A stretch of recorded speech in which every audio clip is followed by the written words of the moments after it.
Hello friends, welcome back to my channel. So if you are new on this channel, I am building a inventory management software along with my 9 to 5 job. तो मैं उसी से related weekly updates डालता हूँ इस channel के ऊपर, और स्टार्टअप को रन करने के लिए जो भी प्रॉब्लम फेस मैं कर रहा हूँ उसकी लर्निंग मैं आपके साथ शेयर करता हूँ. सो लास्ट वीक के अपडेट शेयर करने से पहले मैं आपको ये बताना चाहता हूँ, इफ़ यू आर इंटरेस्टेड कि मैंने अपना इन्वेंटरी मैनेजमेंट सॉफ्टवेयर कहाँ पे होस्ट कर रखा है, मुझे उसकी मंथली क्या कॉस्ट आती है होस्टिंग की, और उसका आर्किटेक्चर क्या है, वो मैं नेक्स्ट वीडियो में डालूँगा. तो अगर आप इंटरेस्टेड है तो आप सब्सक्राइब कर सकते हैं. सो बात कर लेते हैं लास्ट वीक के अपडेट की. तो मैंने लास्ट वीक में मेजरली 2-3 फीचर्स के ऊपर काम किया है. एक कस्टमाइजेशन वाले फ़ीचर के ऊपर तो मैं कंटिन्यू काम कर ही रहा हूँ. अलॉन्ग विद दैट मैंने जो हमारा बल्क इंपोर्ट वाली चीज़ें हैं, फ़ीचर्स हैं, उसके ऊपर मैंने कुछ इम्प्रूवमेंट्स करी है. तो जैसे कि मैंने आपको लास्ट वीडियोस में बताया था अपनी, कि हमारे पास एक नए क्लाइंट आए हैं जो कि हमारी वेबसाइट से फॉर्म भर के हमारे पास आए हैं.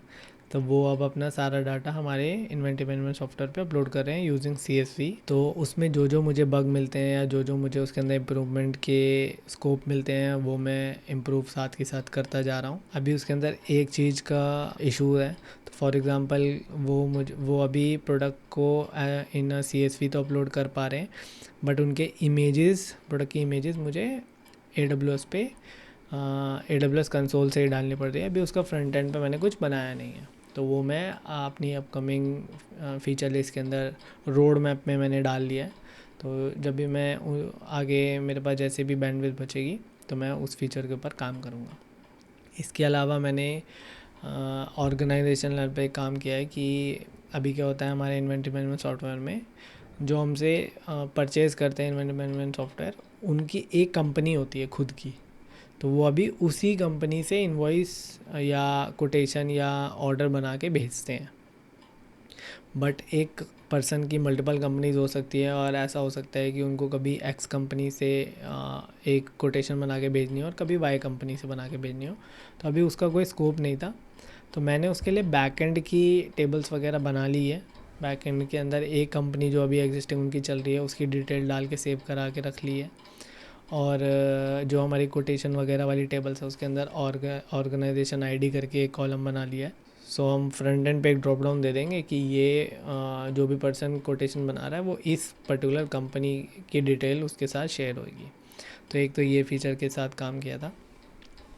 इसके अलावा मैंने अभी तक हमारे पास प्रोडक्ट हम किससे ख़रीद रहे हैं ये कोई डिटेल हमारे पास थी नहीं प्रोडक्ट के साथ. तो मैंने एक नई टेबल इंट्रोड्यूस करी है प्रोडक्ट वेंडर करके.